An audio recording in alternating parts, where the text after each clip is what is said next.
The warning lights flashed red across the bridge of the Nexus Prime. "Commander." Haiyan-Wu gripped his chair as the ship shook violently. Something was very wrong with the space around them. "Report?" Haiyan-Wu called out to his crew. Dr. So-Young looked up from her scanner, her face pale. "Commander, the stellar readings don't make sense. This solar system, it's impossible." Haiyan-Wu walked over to her station. The Nexus Prime was an archaeological survey ship designed to study ancient civilizations across the galaxy. They had been exploring the Outer Rim territories for months, looking for traces of lost cultures. But this was unlike anything they had ever seen. "What do you mean impossible?" Haiyan-Wu asked. So-Young pointed at her screen. "Look at these planets. They're positioned in perfect mathematical patterns. The distances between them follow precise ratios, and the star itself." She paused, checking her readings again. "The star has been modified." The bridge fell silent. Everyone knew that moving planets was beyond the technology of any known civilization. Even the most advanced races in the galaxy could barely terraform a single world. But this system had 8 planets, all arranged in impossible harmony. Navigation. Officer Minho spoke up. "Commander, there's more. The gravitational fields here are artificial. Something is keeping these planets in place against natural orbital mechanics." Haiyan-Wu felt a chill run down his spine. He had spent 20 years exploring dead civilizations, but he had never encountered anything like this. The level of technology required to build such a system was beyond imagination. "How old is this?" he asked. So-Young ran more scans. "The stellar modifications appear to be ancient. I'm reading energy signatures that are at least 500,000 years old." 500,000 years? Haiyan-Wu repeated. "That's older than most known civilizations." Engineer Yansu joined the conversation. "Commander, I'm detecting something else. There are artificial structures throughout the system. Not just the planets, but massive constructions in space.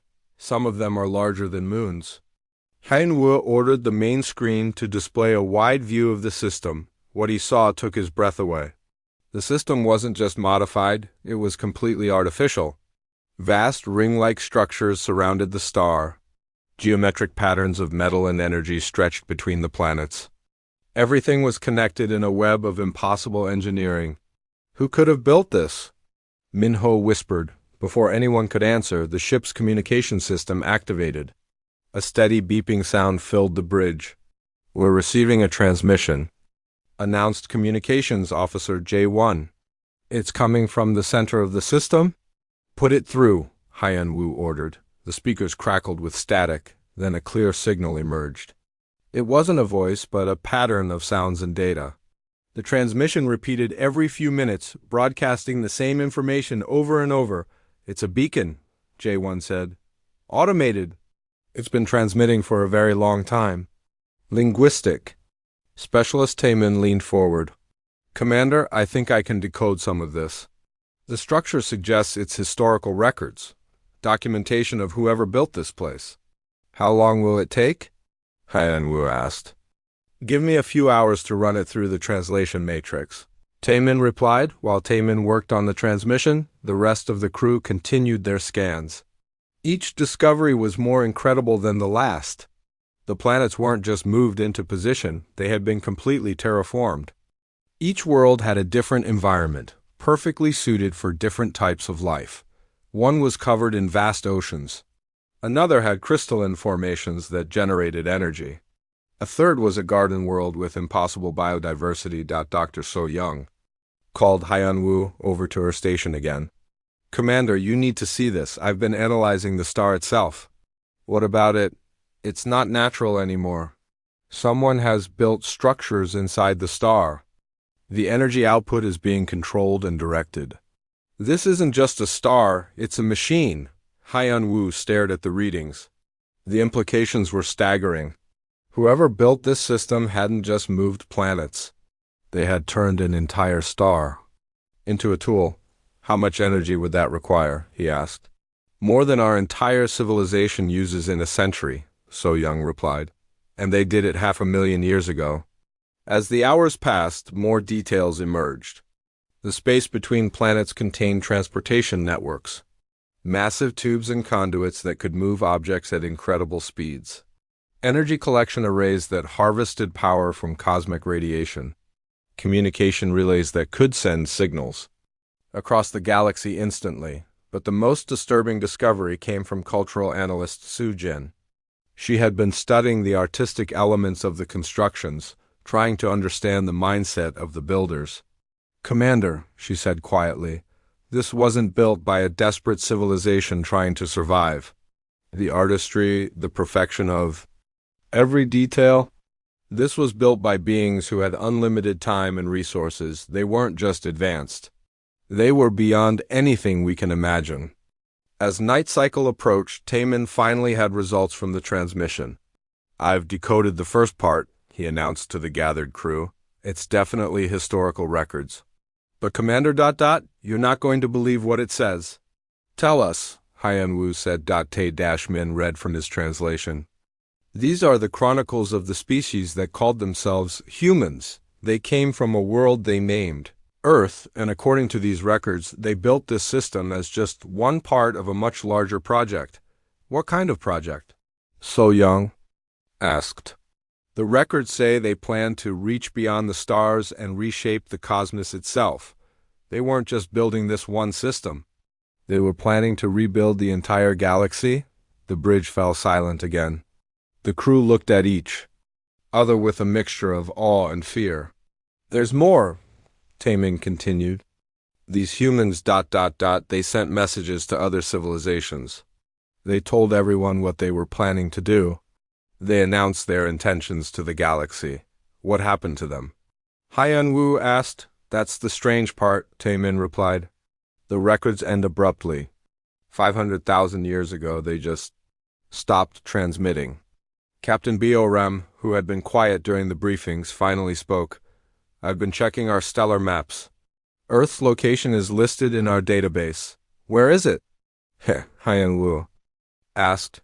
"It's in a region we call the Dead Zone, an area where multiple star systems died out over the past 500,000 years. We always assumed it was natural stellar death. But now?" So Young asked. Biorem looked grim. "Now I'm wondering if those stars didn't die naturally. Maybe someone harvested them." The crew spent the rest of the night studying the beacon's transmission and scanning the impossible system around them. Each discovery raised more questions. How had these humans acquired such incredible technology? Why had they stopped transmitting? And most importantly, where had they gone? As Hyan Wu prepared his report for Galactic Command, he realized that everything they thought they knew about the history of the galaxy might be wrong. If these humans had truly built systems like this one, then they had been the most powerful civilization ever to exist. But if they were so powerful, why had they vanished? And why had no one in the galaxy remembered them? The questions would have to wait. Tomorrow, they would begin a detailed exploration of the system. Maybe somewhere among the impossible constructions, they would find answers. Hyan Wu looked out at the artificial star and its perfect planets one more time before retiring. 500,000 years ago, someone had promised to reshape the cosmos. The evidence that they had succeeded was floating all around him. Taemin had not slept all night. His eyes burned as he stared at the translation screen, but he could not stop working. The beacon's transmission contained thousands of records, and each one revealed something new about the mysterious humans. "Commander," he called out as Hyan Wu entered the bridge. "I've decoded more of the transmission. You need to hear this." Hyan Wu walked over, carrying a cup of coffee. The rest of the crew gathered around as Taemin began reading from his latest translation. "This is from a record dated approximately 500,000 years ago," Taemin said. "It's a message sent to the Galactic Council." He cleared his throat and read, "To all civilizations of the galaxy. We are the humans of Earth. We have studied your technologies and your ways. We have learned much from observing your progress. Now we will show you something new. We will move stars. We will build worlds. We will create a galaxy worthy of all life." The bridge was quiet for a moment. Then So Young spoke up. "They sent this to the Galactic Council 500,000 years ago?" Yes, Taemin replied, and there's more. I found the Council's response. He switched to another file.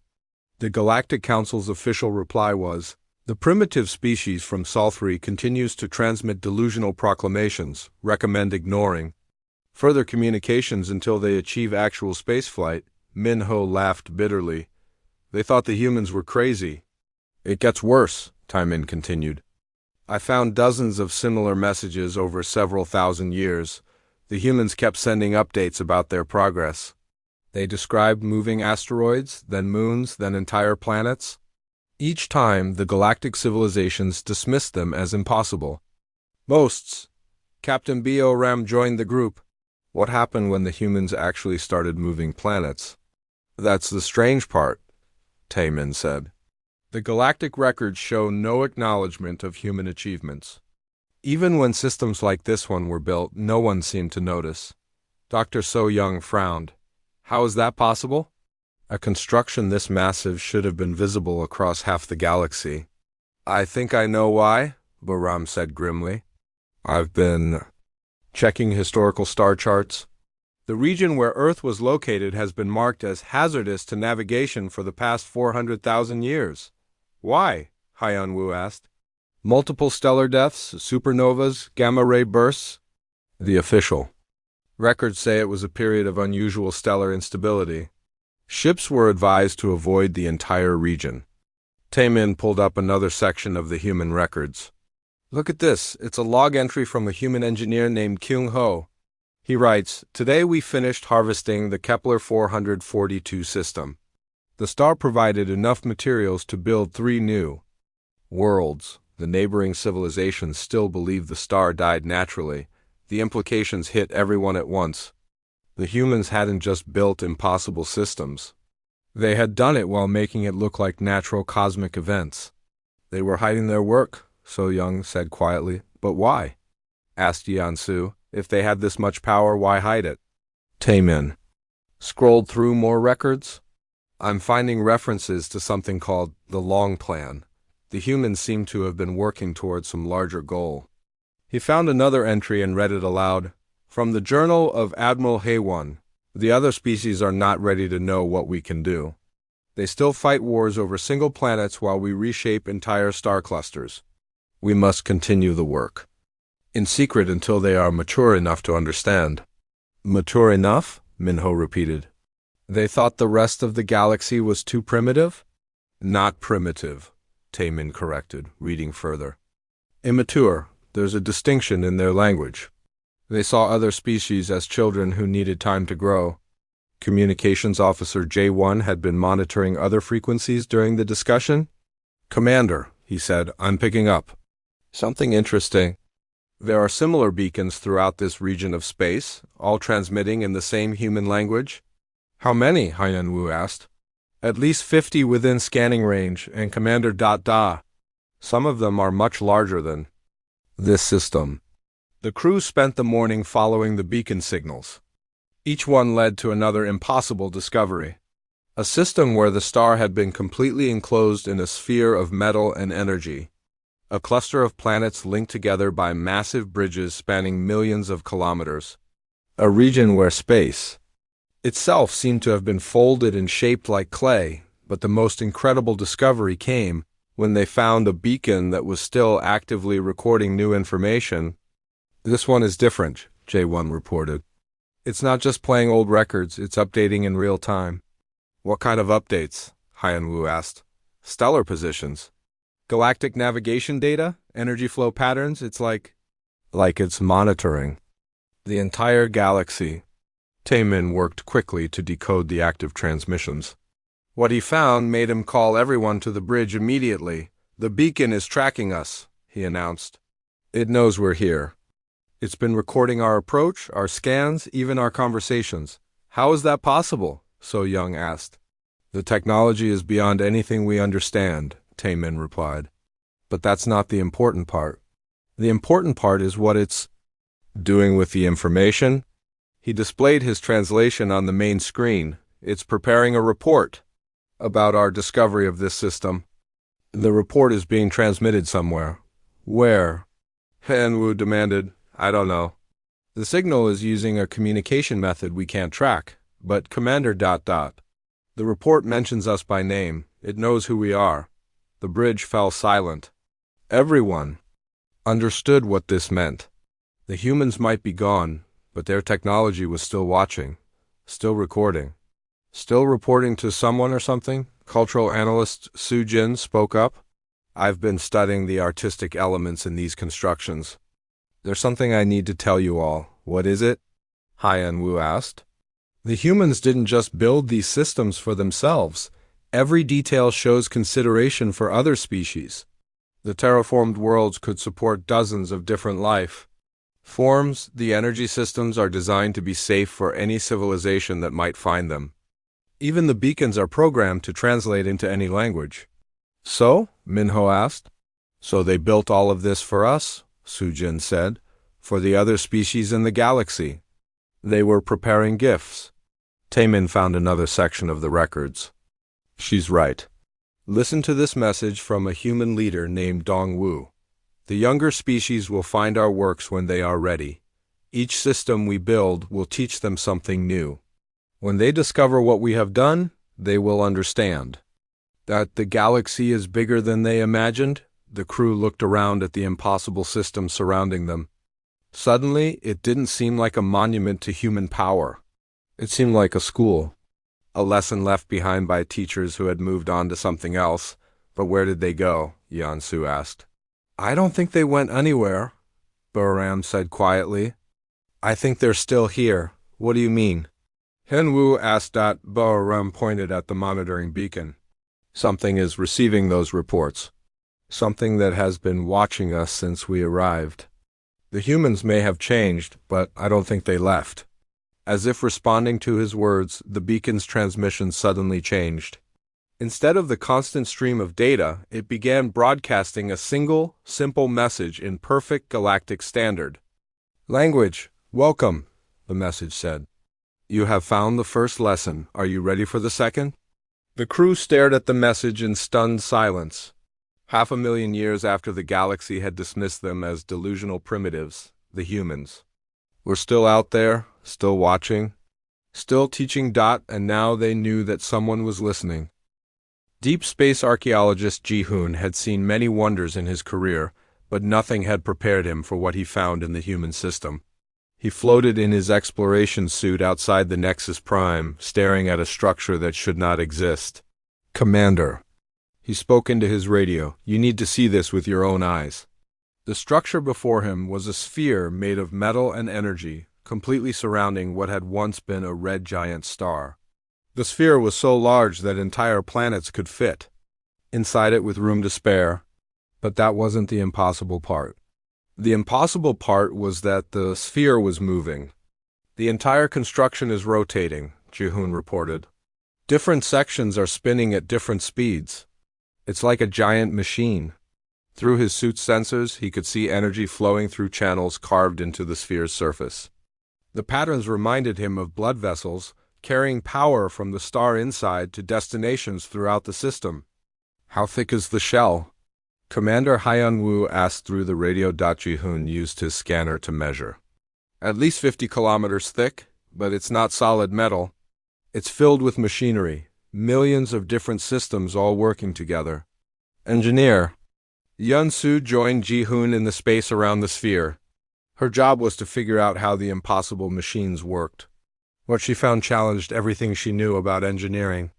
Ji-hoon, she said, look at these surface details. The humans didn't just build this sphere. They built it from the star itself. What do you mean? The metal composition matches stellar material. They somehow turned the star's own matter into construction material without destroying the star. They built the sphere from the inside out. Back on the ship, Dr. So-young was studying the energy readings from the sphere. The power output is incredible, she reported. This single structure generates more energy than our entire home system. Where does the energy go? Haiyan Wu asked. Everywhere, So-young replied. It's powering the artificial gravity fields holding the planets in place. It's running the transportation networks between worlds. It's even providing heat and light to planets that are too far from the star to support life naturally. But the sphere was just one of many impossible constructions in the system. As the crew explored further, they found evidence of engineering projects that made the sphere look simple.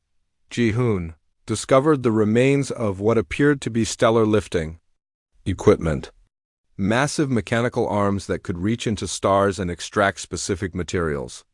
The arms were larger than most space stations, but they moved with incredible precision. They were mining stars like we mine asteroids, Ji-hoon reported in amazement. The evidence showed that the humans had not limited themselves to one star. Yan-su found traces of materials from dozens of different stellar sources. Each star had been carefully harvested for specific elements. Then the materials had been transported across vast distances for construction projects. Look at this, Yeon-su called out. She had found a storage facility built into one of the artificial moons. They kept entire star systems worth of materials in organized warehouses. Inside the facility, the crew found materials that didn't exist naturally. Metals that had been forged in the hearts of stars and shaped into forms that defied physics. Crystals that stored incredible amounts of energy without any visible power source. Liquids that flowed upward and changed color based on gravitational fields, but perhaps the most impressive discovery was the construction network itself. Taemin found records showing how the humans had built their projects. They didn't use ships, he explained to the gathered crew. They used the fabric of space itself as a construction platform. The records showed massive space-bending machines that could fold reality like paper. The humans would create temporary pockets of altered space-time, build their structures inside these pockets, then release them into normal space fully formed. They could build a planet-sized structure in a space the size of a room, Taemin continued, then expand it to full size instantly. Cultural analyst Sujin studied the artistic elements of the constructions and found something even more remarkable. Every single structure is beautiful, she reported. Not just functional, but deliberately artistic.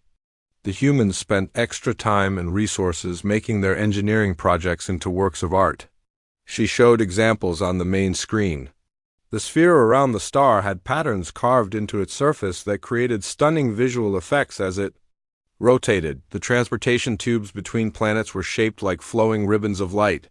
Even the mining equipment had been designed to look elegant while it worked. They didn't just have unlimited power, Sujin observed. They had unlimited time. No one builds things this beautiful unless they can afford to spend centuries on artistic details. The crew spent days cataloging the impossible technologies. They found matter converters that could transform any element into any other element.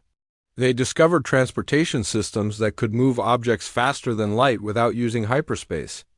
They located power sources that seemed to draw energy directly from the rotation of the galaxy itself. But the most disturbing discovery came when Ji-hoon found evidence of the humans' construction timeline. "Commander," he said grimly, "I've been dating the different layers of construction.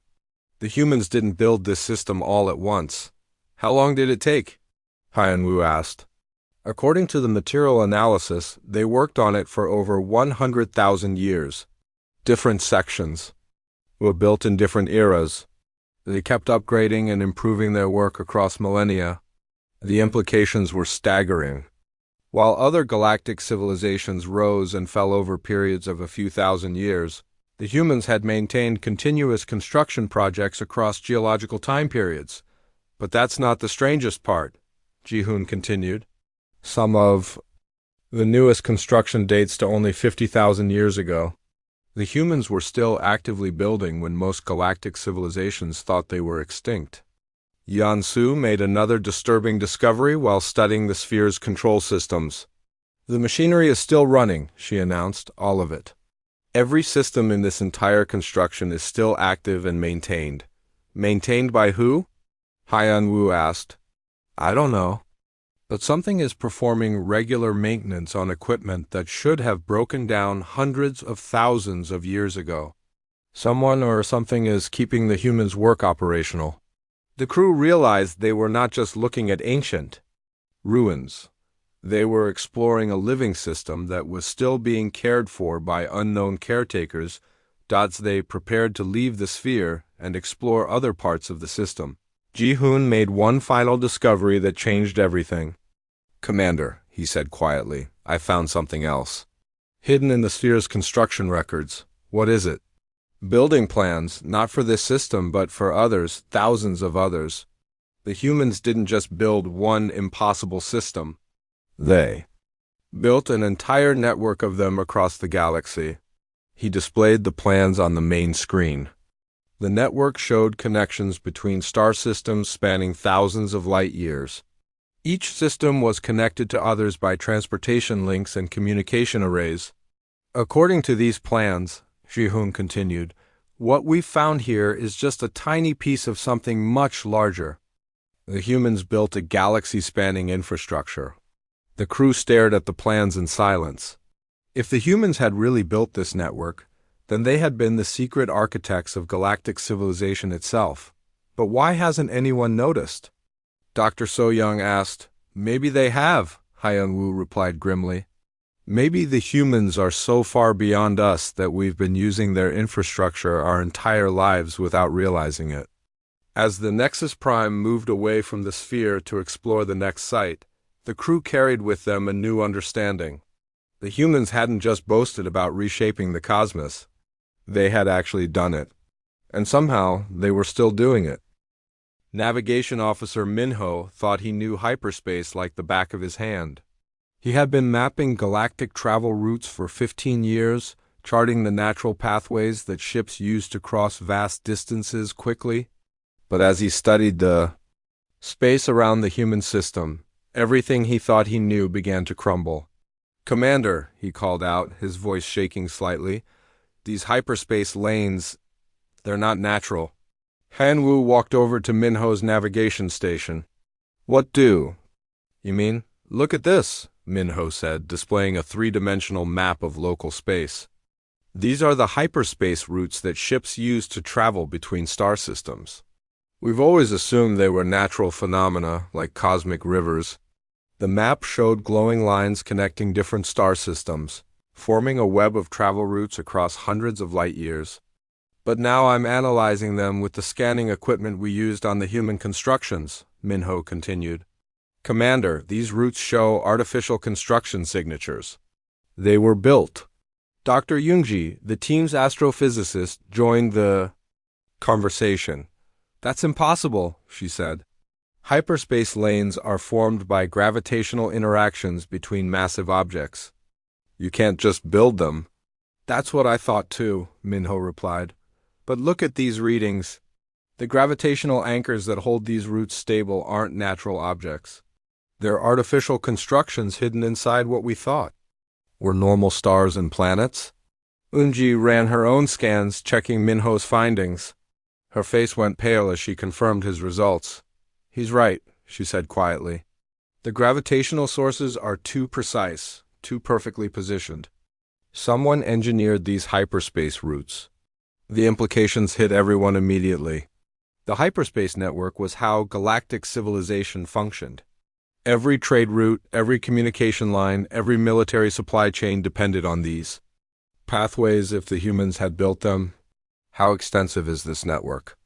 Hyun-woo asked. Minho expanded his scan range, following the artificial hyperspace lanes as far as his equipment could reach. "Commander, it's everywhere. Every major travel route in this part of the galaxy shows signs of artificial construction." "But that's not all," Yoonji added. She had been studying something else while Minho mapped the hyperspace routes. "I've been analyzing those pulsar signals we detected earlier. The ones with unusual timing patterns. Pulsars were spinning neutron stars that sent out regular pulses of radiation. They were often used as navigation beacons because their timing was extremely precise." "What about them?" Han-woo asked. "The timing isn't natural," Yeonji explained. "Pulsars should have slight irregularities in their rotation. But these pulsars are maintaining perfect mathematical timing. Someone is controlling them." She displayed her findings on the main screen. Dozens of pulsars across the galaxy were highlighted, all showing the same impossible precision.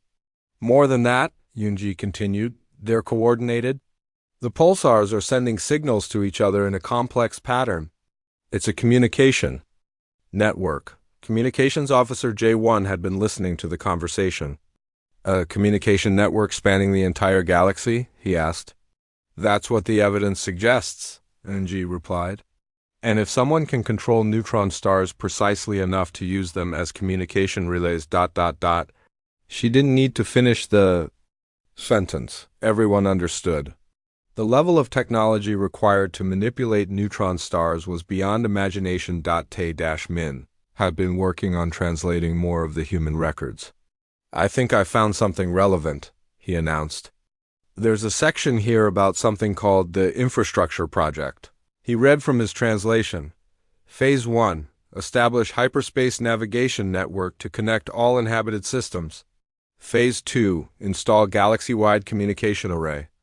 Using stellar manipulation.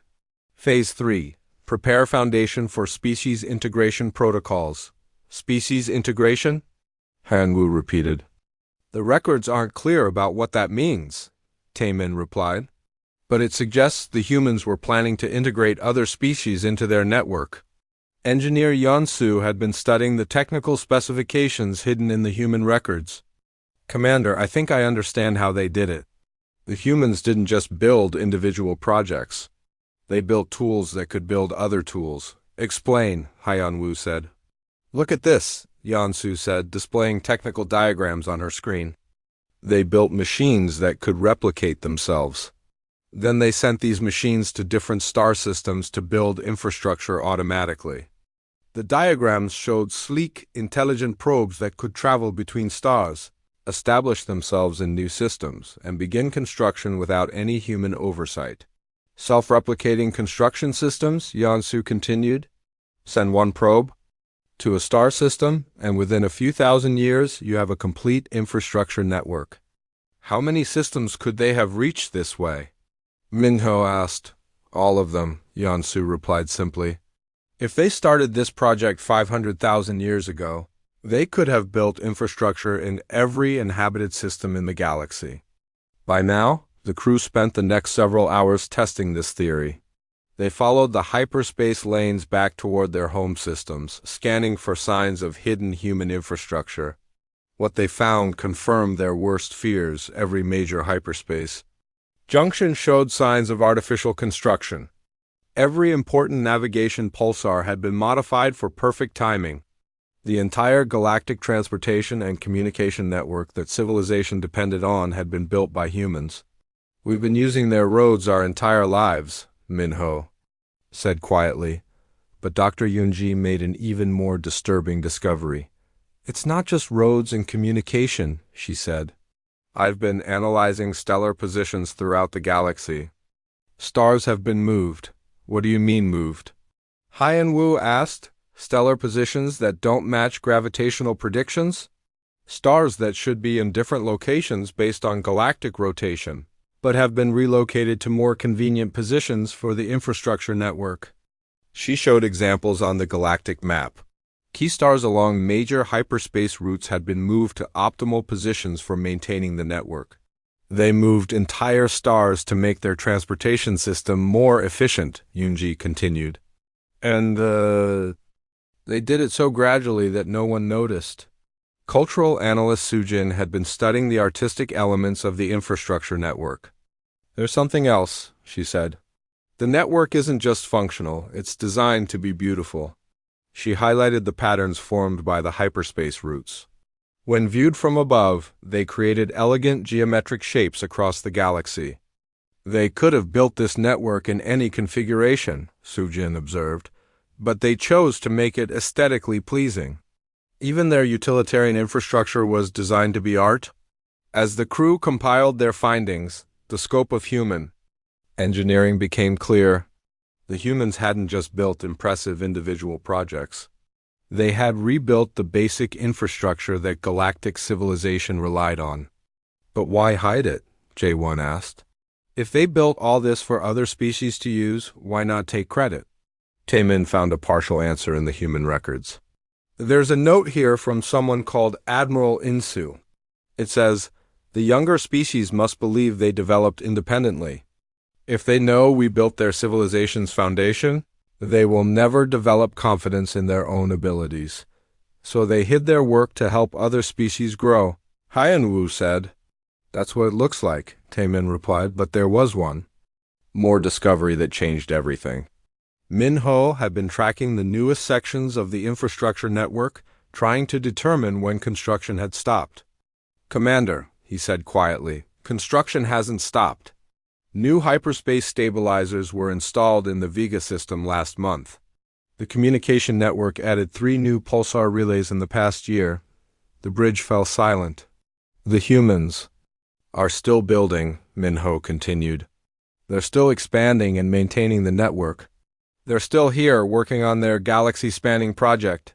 As the crew prepared to investigate further, they realized they were not just studying ancient history.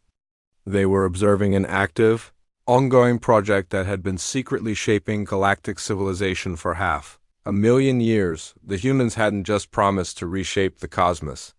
They had been quietly doing it all along, one star system at a time, while letting everyone else believe they were building their own destiny. Temporal archaeologist Dong Hyan specialized in reading the history hidden in ancient objects. He could look at a piece of metal and tell you when it was made, how it was used, and when it was abandoned. But as he studied the human artifacts scattered throughout the system, he found something that should not exist. Evidence that the humans had never really left. "Commander," he called out from his laboratory aboard the Nexus Prime, "I need to show you something strange about these human artifacts." Hanwoo joined Dong Hyan in the lab, where dozens of objects recovered from the human constructions were being analyzed. Each piece told a story about the incredible civilization that had built them. "What did you find?" Hyanwoo asked. Dong Hyan held up a crystalline device that pulsed with soft blue light. "This is a control module from one of their orbital platforms. According to my analysis, it was manufactured approximately 400,000 years ago." "That matches what we know about the human timeline," Hyanwoo said. "But look at this," Dong Hyan continued, pointing to his scanner readings. "The device shows signs of recent maintenance. Someone has been servicing this equipment within the past few decades." Hyanwoo frowned. "Are you sure?" "Positive. The wear patterns, the energy signatures, even microscopic tool marks show recent care. Someone has been keeping 400,000-year-old human technology in perfect working order." Before Hyanwoo could respond, cultural analyst Sujin entered the lab with an excited expression. "I think I know why," she said. "I've been studying the final records from the human database, the ones that explain what happened to their civilization." She activated a holographic display showing her latest translation of the human records. "According to these logs," Sujin began, "the humans didn't die out or ascend to another dimension. They deliberately erased their presence from the galaxy." "What do you mean erased?" Hanwoo asked. Sujin pulled up a document that appeared to be some kind of official directive. "This is from the Human Galactic Council, dated approximately 50,000 years ago. It's called the Great Withdrawal Protocol," she read from the translation. "All human populations are to be relocated beyond the galactic edge. All direct evidence of human civilization is to be removed or disguised. Infrastructure projects will continue under automated systems. Contact with younger species is forbidden until they reach sufficient maturity." "They left on purpose?" Dong Hyan asked. "Not left," Sujin corrected. "Withdrew." "There's a difference. The record suggests they moved their main population centers outside the galaxy, but continued to maintain their projects from a distance." Hyanwoo considered this information. "But why? If they had this much power, why hide from the rest of the galaxy?" Sujin found another section of the records. "The answer is in these cultural studies they conducted on other galactic species. The humans spent thousands of years observing how other civilizations developed." She displayed charts and graphs showing human analysis of various alien cultures. They discovered that every time a younger species encountered a much more advanced civilization, one of two things happened, Sujin continued. Either the younger species became completely dependent on the advanced technology, or they became violently hostile toward the superior culture. So they withdrew to avoid either outcome, Hyunwoo said. Exactly, but they didn't abandon their infrastructure projects. They just ran them remotely. This explained many of the mysteries the crew had encountered. The perfectly maintained equipment, the ongoing construction projects, the real-time monitoring of galactic events, it was all being managed by humans, who had hidden themselves beyond the galaxy's edge. But Dong Hyan had found evidence of something even more remarkable. Sujin, he said, if the humans withdrew 50,000 years ago, how do you explain this? He showed her a data crystal he had recovered from a recent construction site. The crystal contained detailed records of galactic events from the past century. This isn't automated record-keeping, Dong Hyan explained. These are personal observations, cultural analyses, individual commentary on current galactic politics. Someone was physically present to write these reports. Sujin studied the records, her excitement growing. You're right. These aren't the kind of reports an automated system would generate. These were written by humans who were actually here, observing our civilizations directly. The implications were staggering. Not only had the humans not really left, but some of them had been living among the galactic civilizations, secretly studying and documenting their development. How many? Hyunwoo asked. Unknown, Sujin replied. But the records suggest there have been human observers in every major galactic civilization for the past 50,000 years. Dong Hyan made another disturbing discovery as he analyzed more artifacts. Commander, I found evidence of active intervention. He displayed his findings on the laboratory screen. These are maintenance records from various human installations throughout the galaxy. But they're not just maintaining infrastructure, they're actively preventing disasters. The records showed human interventions in dozens of potentially catastrophic events over the past millennia. Stellar collapses that had been prevented by stabilization technology, asteroid impacts that had been diverted by gravitational manipulation, even wars that have been stopped by strategic interference. They've been saving us, Dong Hyan said quietly. For thousands of years, the humans have been secretly preventing galactic civilization from destroying itself. Sujin found corroborating evidence in the human cultural records. Look at this directive from their observation protocols.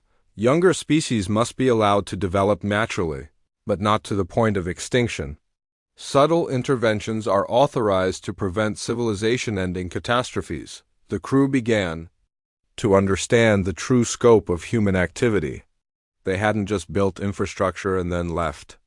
They had been actively managing galactic civilization for hundreds of thousands of years, preventing disasters while allowing natural development to continue.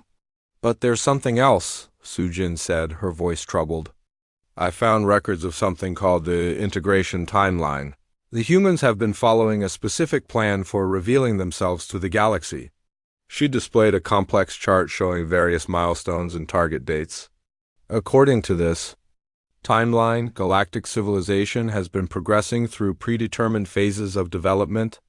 Each phase ends when certain technological and cultural milestones are reached. What phase are we in now? Hyunwoo asked. Sujin checked the current date against the human timeline. We're approaching the end of Phase 7, the phase where galactic civilizations develop the ability to detect and analyze human infrastructure. That's what we're doing right now, Dong Hyan realized. Exactly, Sujin replied. Our discovery of this system wasn't an accident. It was planned. The humans wanted us to find their work when we became advanced enough to understand it. The thought sent chills through the laboratory. Every aspect of their investigation had been anticipated by minds that had been planning for hundreds of thousands of years. What happens next? Hyunwoo asked. Su-Jin found the relevant section of the timeline. Phase 8. Direct contact with selected representatives of galactic civilization. Beginning of integration protocols. As if responding To their conversation, the communication system activated. A new transmission was coming from the beacon system they had been studying. "Commander," J1's voice came through the intercom, "you need to get to the bridge immediately. The beacon is broadcasting a new message, and Commander ... It's addressed to you personally." Haiyan Wu, Dong Haiyan, and Su Jin rushed to the bridge, where the crew had gathered around the communication console. "What does it say?" Haiyan Wu asked. J1 played the message. A clear voice spoke in perfect galactic standard language. "Commander, Haiyan Wu of the vessel Nexus Prime, your investigation has proceeded exactly as anticipated. You have demonstrated the analytical capabilities and cultural maturity required for the next phase of development. Please prepare for direct contact with human representatives. The integration protocols will begin in 72 hours. The bridge fell silent. 500,000 years after the galaxy had dismissed them as delusional primitives, the humans were ready to reveal themselves. And they had been watching every step of the investigation, waiting for the right moment to make contact. The vanishing act was about to end. But as the crew prepared for humanity's return, they realized that the humans had never really been gone. They had simply been waiting for the galaxy to grow up enough to meet them as equals. Strategist Kyung Min had spent his career analyzing threats to galactic civilization. He studied war patterns, resource conflicts, and political tensions that could destabilize entire star systems. But as he reviewed the human records aboard the Nexus Prime, he realized that many of the conflicts he had analyzed were not what they seemed. "Commander," he said, calling Haiyan Wu to his analysis station, "I've been cross-referencing the human intervention records with major galactic events over the past 1,000 years. What I found changes everything we know about recent history." Haiyan Wu joined Kyung Min, who had dozens of historical reports displayed on multiple screens. "Tell me what you discovered," Haiyan Wu said. Kyung Min pointed to a timeline showing major galactic crises. Remember the Androlan War? The conflict that almost destroyed 3 star systems before it suddenly ended when both sides agreed to a peace treaty? Of course, it was considered a miracle of diplomacy. "It wasn't diplomacy," Kyung Min said grimly. "Look at this human report from that time period." He displayed a document that detailed precise human interventions during the war. The humans had secretly destroyed key military installations on both sides, making continued warfare impossible. They had also manipulated communication networks to ensure that peace negotiations received priority transmission. The humans ended the war. Kyung Min continued. Both sides thought they had achieved a diplomatic miracle, but it was actually human intervention. "How many other conflicts?" Haiyan Wu asked.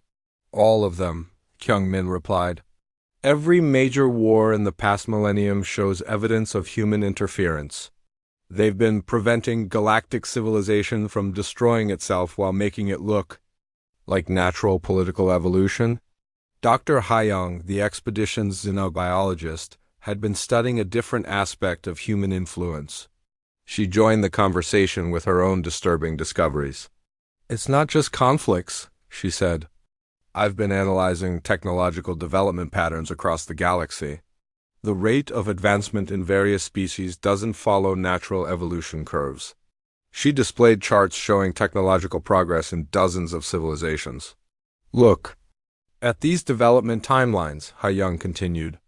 "Every species shows sudden leaps in capability at crucial moments. Technologies that should have taken centuries to develop appeared in decades." "What kind of technologies?" Haiyan Wu asked. "The important ones. Faster than light travel, energy generation, medical advances, agricultural improvements. Always the technologies that prevented civilizations from stagnating or collapsing." Kyung Min saw the connection immediately. The humans have been seeding technological advances, carefully providing just enough progress to keep civilizations growing. "But how?" Haiyan Wu asked. "If they were hiding beyond the galactic edge, how could they influence technological development so precisely?" Haiyang had found the answer in the human records. Infiltration. For the past 50,000 years, humans have been living among every major galactic civilization. Not as conquerors, but as guides.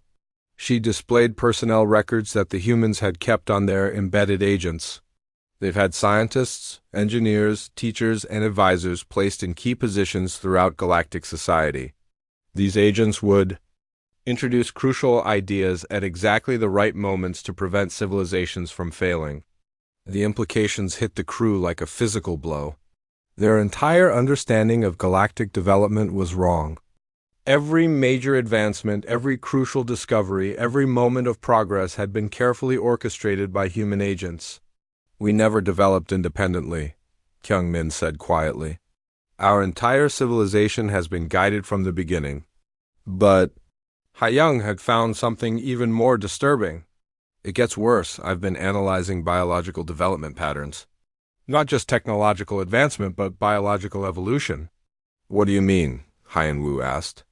Every species in the galaxy shows signs of genetic modification.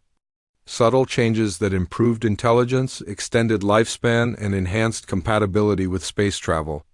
Changes that happened far too quickly to be natural evolution. She showed genetic analysis reports that the humans had compiled on various species.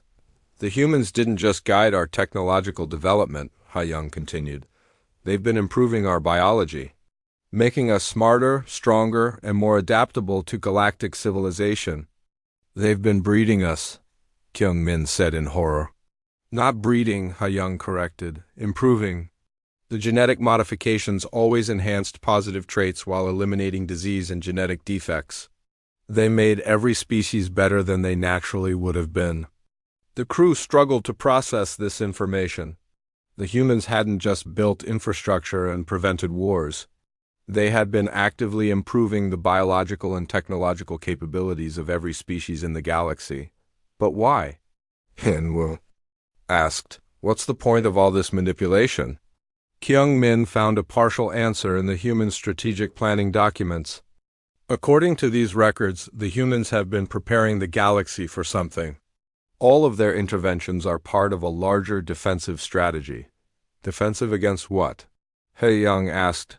Unknown, Kyung-min replied. But the records refer to something called the outside threat, something beyond the galaxy that requires a unified galactic response.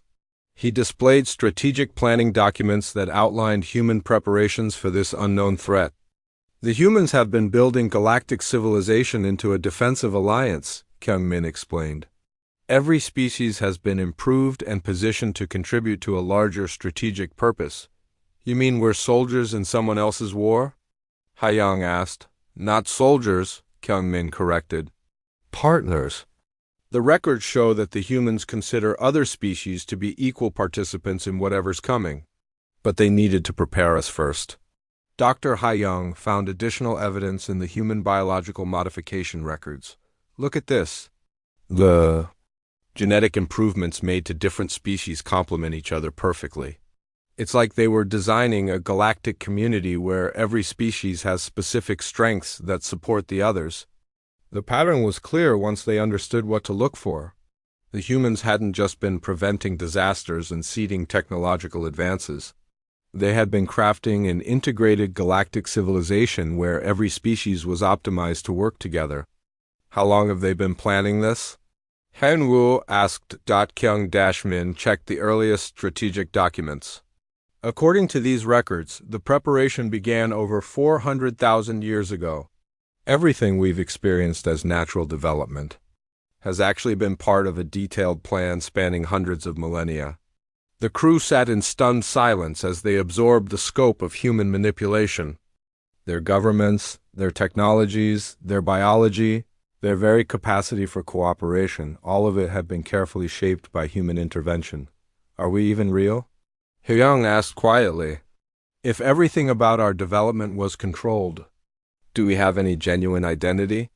Kyung-min found a human philosophical document that seemed to address this exact question. Listen to this, he said, reading from the translation.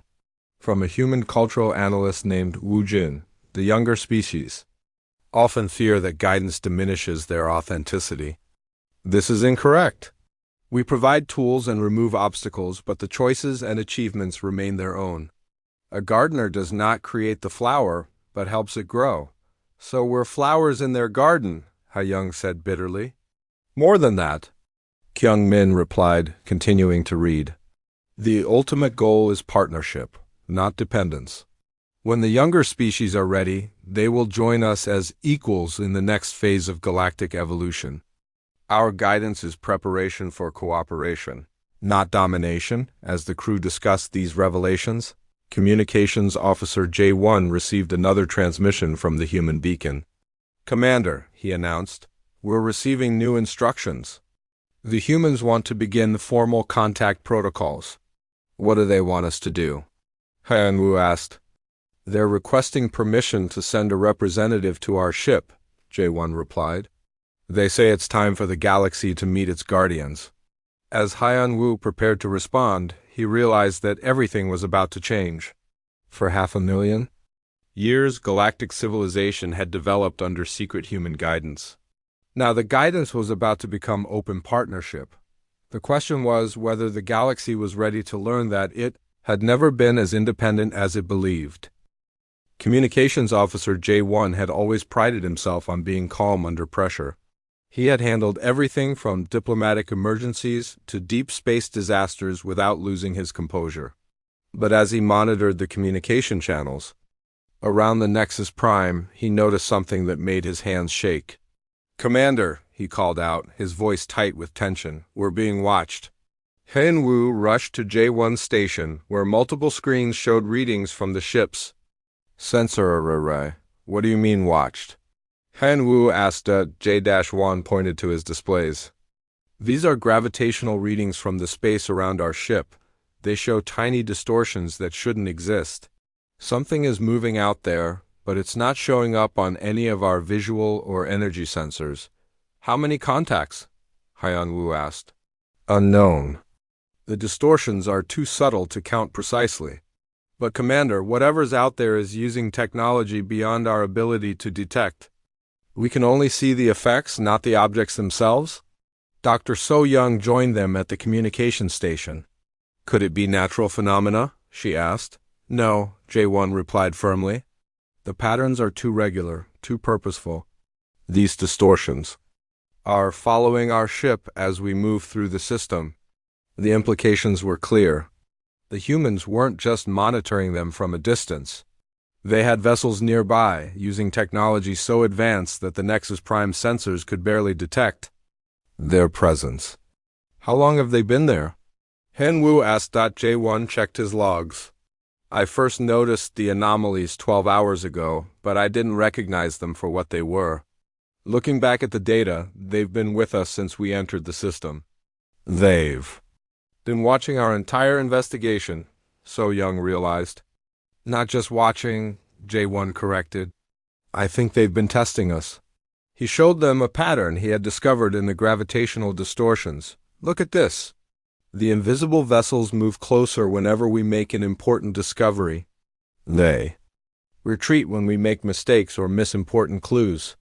Like they're grading our performance, Hyun-woo said grimly, before anyone could respond. The ship's communication system activated with a new transmission. But this time, the signal wasn't coming from the ancient beacon. It was broadcasting directly to the Nexus Prime from somewhere very close. This is impressive, a clear voice said in perfect galactic standard. Your crew has exceeded our expectations for this phase of evaluation. The bridge fell silent. Everyone understood that they were hearing a human voice for the first time. In 500,000 years, evaluation? Hyun-woo asked, speaking toward the communication pickup. Yes, the voice replied. Your discovery of our infrastructure was not accidental. It was a carefully designed test to determine whether galactic civilization has reached sufficient maturity for direct contact. Captain Bioram joined the conversation from her position at the tactical station. What kind of test? Multiple evaluations, the human voice explained. Your technical competence in analyzing our constructions. Your cultural wisdom in understanding our motivations. Your strategic thinking in recognizing the implications of our work. Most importantly, your emotional maturity in handling the knowledge that your development has been guided. The crew exchanged worried glances. They had been under examination. This entire time without knowing it. Did we pass? Han Wu asked. Your crew performed exceptionally well, the human replied. But the individual test is only the beginning. Now we must evaluate your entire civilization's readiness for integration. Integration into what? So Young asked. The next phase of galactic development. The purpose for which we have been preparing your species for hundreds of thousands of years. J1 detected changes in the gravitational distortions around the ship. Commander, the invisible vessels are moving closer, much closer. We are prepared to make ourselves visible, the human voice continued.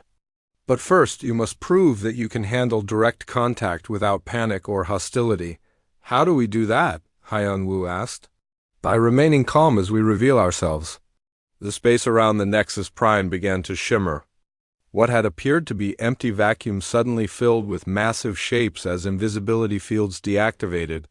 The crew stared in amazement at ships that dwarfed their vessel, constructed with the same impossible technology they had found in the human system. We have been with you since you entered our space, the human voice explained. Observing, protecting, evaluating. Your reactions to our presence will determine how we proceed. Dr. So Young was studying the readings from the newly visible ships. Commander, these vessels are larger than space stations. And their energy signatures, they're more powerful than entire star systems. We could have revealed ourselves at any time, the human continued. We could have made contact through force or through offers of technological gifts. Instead, we waited for you to discover us through your own investigation. This shows us something important about your character. What does it show you? Hyun Woo asked. That you value understanding over power? That you seek knowledge rather than advantage? These are the qualities necessary for what comes next. Linguistic specialist Taemin had been analyzing the humans' speech patterns. Commander, he said quietly, the person speaking to us isn't using translation technology. They're speaking naturally in our language. We have lived among your species for 50,000 years, the human explained, apparently having heard Taemin's comment. We know your languages, your cultures, your hopes and fears. We have guided your development not as distant gods, but as hidden neighbors. Cultural analyst Sujin stepped forward. If you've been among us all this time, why reveal yourselves now? Because the time of preparation is ending, the human replied. The threat we have been preparing for is approaching. Galactic civilization must be ready to face challenges that require united action. What kind of threat? Captain Bo Ram asked. Something that comes from beyond our galaxy? An intelligence that consumes civilizations and moves between galaxies like a plague? We detected its approach 50,000 years ago. It will arrive within the next 1,000 years. The bridge fell silent as the crew absorbed this information. The humans hadn't been playing games with galactic development. They had been preparing for war. Your species and others like you represent our best hope for resistance, the human continued. But resistance requires partnership, not dependence. You must be ready to stand beside us as equals, not behind us as protected children. J1 detected another change in the sensor readings. Commander, something's happening to the human ships. They single quotes transforming. The massive vessels around the Nexus Prime began to reconfigure themselves. Their shapes flowed like liquid metal, revealing internal structures that defied understanding. What had appeared to be ships were actually something far more complex. We are not quite what you expect, the human voice said. 500,000 years of development has changed us in ways that may surprise you. One of the transformed vessels extended a docking tube toward the Nexus Prime.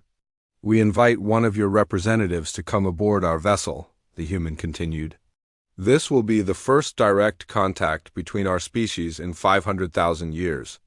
Your choice of representative will tell us much about your priorities and values. Han Wu realized that this was another test. Who they chose to send would indicate how they understood the significance of this moment. I'll go, he said. Are you certain, Commander? The human asked. This decision cannot be undone. Once direct contact is made, there is no returning to. the time when humanity was hidden. Hanwoo looked around at his crew. They had come searching for ancient history and found themselves at the center of galactic transformation. "We're ready," he said. "Then prepare for the final phase of your evaluation," the human replied. "And prepare to meet the beings who have been shaping your destiny since before your civilizations learned to reach for the stars." As the docking tube connected to the Nexus Prime, J1 realized that everything was about to change. The test was nearly over, but the real challenge was just beginning. Ambassador In Young had represented her species in dozens of first contact situations, but as she walked through the docking tube toward the human vessel, she knew this was unlike anything she had ever experienced. The walls around her seemed to pulse with life, and the very air hummed with energy that made her skin tingle. "Welcome aboard," a voice said as she stepped into what appeared to be a reception chamber.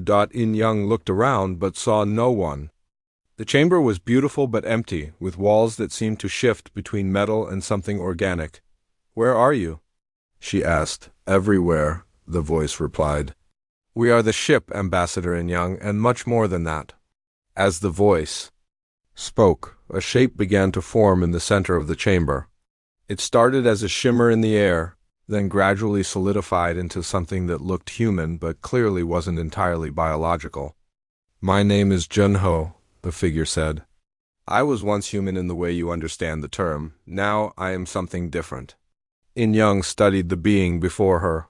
Junho appeared to be made of both flesh and energy, solid but somehow fluid at the same time. "What happened to your species?" she asked. "We evolved," Junho replied simply. "When a civilization has unlimited time and resources, the boundaries between individual and collective, between biological and artificial, begin to dissolve." He gestured to the walls around them. "This ship is not just our vessel, it is part of us. We are part of it." The distinction between person and tool, between mind and machine, became meaningless long ago. "Are you immortal?" In Young asked. "We are persistent," Junho said with what might have been a smile. "Individual consciousness can be maintained indefinitely, but we have also learned to share experiences and knowledge directly. I am Junho, but I am also connected to every other human who has ever lived." The implications staggered as Young. The humans hadn't just developed advanced technology. They had transcended the basic limitations of individual existence. "Why didn't you simply take over the galaxy?" she asked. "With your capabilities, you could have ruled everything." "Rule is a concept for species that see existence as competition," Junho replied. "We learned long ago that the universe is too vast and too wonderful for any one perspective to comprehend fully. We need partners, not subjects." He gestured, and the chamber around them changed. The walls became transparent, revealing the incredible vista of space outside. But it wasn't the space In Young knew. Stars moved in patterns that created beautiful formations. Nebulae had been shaped into artistic masterpieces.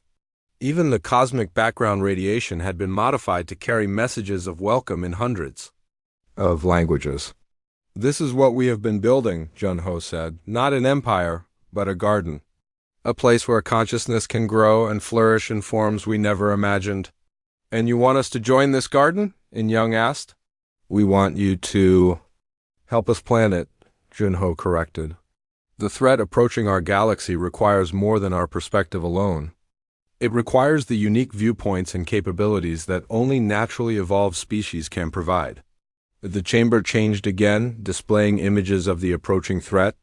In Young saw something that chilled her to the bone, a vast intelligence that moved between galaxies, consuming civilizations and leaving empty space behind. "What is it?" she whispered. "Something like us, but different," Junho explained. "A collective intelligence that achieved transcendence through consumption rather than cooperation.